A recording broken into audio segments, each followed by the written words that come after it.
اللہ اکبر۔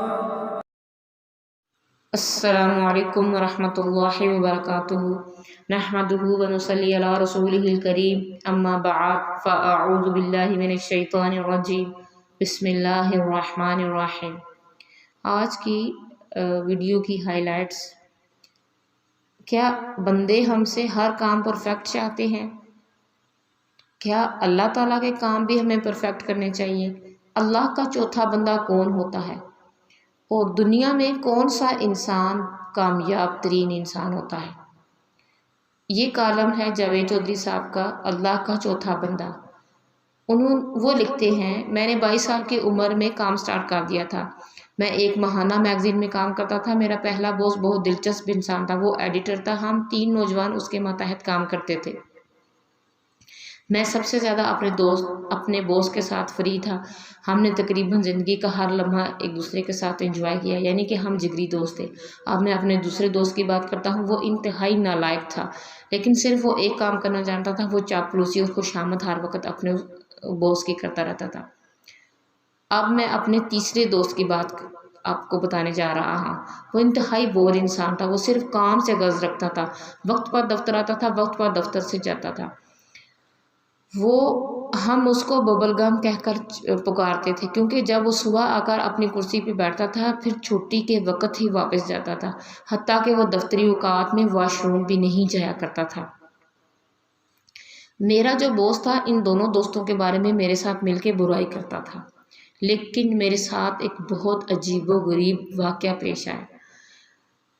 وہ واقعہ کیا تھا کہ اب میری پروموشن کا وقت آ گیا تو ہمارے ساتھ بہت ہی حیران کن واقعہ پیش آیا۔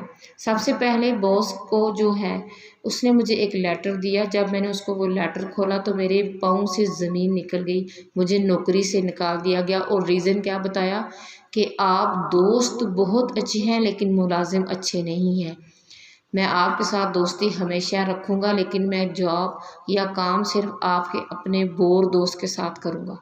اب دوسرے دوست کو بھی نوکری پہ رکھا گیا، لیکن اس کی تنخواہ کو کم کر دیا گیا، اور جب تیسرے دوست کی باری آئی تو اس کو آئندہ 2 سال کا کانٹریکٹ بھی دیا گیا اور اس کی تنخواہ بھی ڈبل کر دی گئی۔ اب میرے سمجھ میں ایک بات آ گئی تھی کہ دنیا کے تمام باس کام کے لیے باس ہوتے ہیں، انہیں ہر حال میں کام چاہیے ہوتا ہے۔ آپ ان کے کتنے ہی قریب کیوں نہ ہو جائیں، آپ کا کام اگر ٹھیک نہیں کرے تو وہ آپ سے نوکری سے نکال دیے جائیں گے۔ پھر میں نے یہ بات پلے باندھ لی۔ میں نے ایک دن اپنے آپ سے پوچھا، ہم انسان اگر اللہ تعالیٰ کو بھی افسر اور وہ بھی بگ افسر مان لے تو کیا معاملہ ہوگا؟ سوال یہ ہے کہ اللہ تعالیٰ کیسے باس ہوں گے؟ تو میں نے خود جواب دیا کہ وہ تو بہترین باس ہوگا، کیونکہ اگر اس کی کائنات کی طرف دیکھیں تو ہر طرف کی چیز پرفیکٹ اور کتنی حیران کن ہے۔ اگر ہم صرف آسمان کو دیکھیں تو آسمان پر 200 ارب کہکشاں ہیں اور وہ ستارے ہوتے ہیں۔ سبحان اللہ۔ اس کائنات کو دیکھنا چاہیں تو ہمیں 47 ارب لائٹ ایئرز چاہیے ان کو دیکھنے کے لیے۔ میں اور آپ جانور چرند پرند ایک سسٹم میں بندھے ہوئے ہیں، اور اس دنیا کی کمپنی کو کون چلا رہا ہے؟ وہ ہے اللہ۔ تو سوال یہ ہے، اب اگر انسان جو ہے کا باس اللہ تعالیٰ ہے تو ہم انسانوں میں بھی 3 قسم کے لوگ اللہ کے ہاں ملازمت کریں گے۔ ایک جو صرف اللہ کے دوست ہوتے ہیں، کچھ کام نہیں کرتے، صرف سبحان اللہ کرتے ہیں۔ دوسرے جو صرف دعا پر اکتفا کرتے ہیں، محنت کچھ نہیں کرتے۔ لیکن تیسرے لوگ جو اللہ کو بھی راضی رکھتے ہیں اور ساتھ انتھک محنت کرتے ہیں۔ اب سوال یہ پیدا ہوتا ہے کہ اگر ان میں سے کسی کو پروموٹ کرنا چاہے اللہ تعالیٰ تو وہ کیسے ان کو پروموٹ کرے گا، یا پھر کس کو پروموٹ کرے گا؟ اللہ تعالیٰ بھی اسی شخص کو پروموٹ کریں گے، اسی کی ACR میں ایکسیلنٹ لکھیں گے جو سب سے بہترین کام کرتا ہوگا۔ اب فیصلہ میں نے اور آپ نے کرنا ہے کہ ہم ان تینوں میں سے کون ہیں؟ اللہ کے دوست ہیں، اللہ کے اچھے غلام ہیں، یا پھر اللہ کی منتیں کرنے والے ہیں، یا پھر فقیر ہیں؟ آپ جو بھی ہیں، بس جاتے جاتے آپ کو ایک چوتھے بندے سے بھی میں متعارف کرانا چاہتا ہوں۔ یہ چوتھا بندہ ان تینوں کا کمبینیشن ہوتا ہے۔ یہ پوری ایمانداری، لگن، محنت اور انتھک سے اپنا کام کرتا ہے۔ وہ جو ٹائم بچ جاتا ہے اس میں اللہ کو خوش رکھنے کی کوشش کرتا ہے، جس سے اللہ خود پوچھتا ہے، بتا تیری رضا کیا ہے؟ اگر آپ زندگی میں کچھ بننا چاہتے ہیں تو یہ چوتھا بندہ بنیے۔ آپ جی بھر کر کام کریں، جی بھر کر دعائیں کریں اور دل کی آخری پرتوں تک اللہ کے دوست بن جائیں، اللہ آپ کے لیے دنیا اور آخرت دونوں کے دروازے کھول دے گا انشاءاللہ۔ یہ چوتھا بندہ مرد مومن ہوتا ہے۔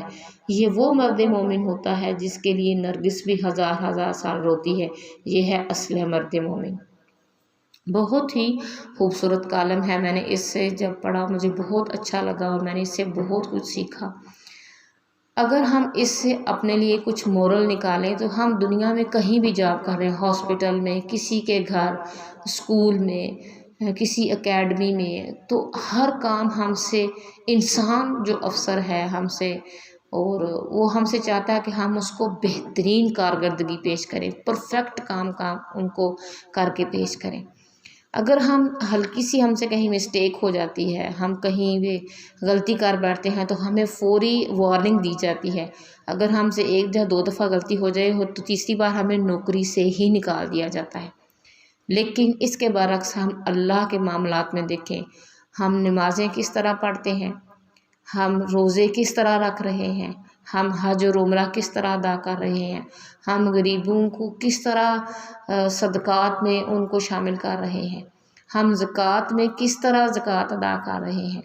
ہم جب بات کرتے ہیں تو اخلاق سے گری ہوئی بات کرتے ہیں۔